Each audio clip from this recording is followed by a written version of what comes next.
ल है हामी एमाले कार्यकर्ताहरू 11औं राष्ट्रिय महाधिवेशनमा भिगड मण्डपको बन्द सत्र हलभित्र चाहिँ कुखुराको मासु र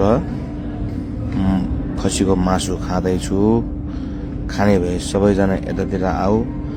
मासु भात भनेर कमेन्ट गरेर बसिरहनु भन्दा कुरो आयो भने तिमीहरू पनि भ्याउँछौ पुरा अलिअलि खानालाई। एमालेको राष्ट्रिय 11औं महाधिवेशनलाई सफल बनाउनको लागि मासु, चिउरा, भुटन र केही सागपात हालेका खानेकुराहरूको परिकार राम्रै तरिकाले पस्किएको थियो।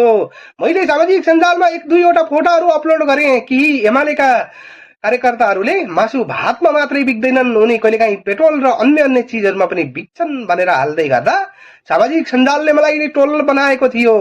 तर जब यो भिडियो सार्वजनिक भइरहेको छ अहिले भने एमालेका कार्यकर्तामाथि बर्सिएका छन्। हुन त कतिपय व्यक्तिहरूले तैले मासु नै नखाने हो र भनेर पनि प्रश्न गरेका छन्। तर मैले मासु नखाने भन्ने व्यक्तिमा नपरेको मैले बताएको छु।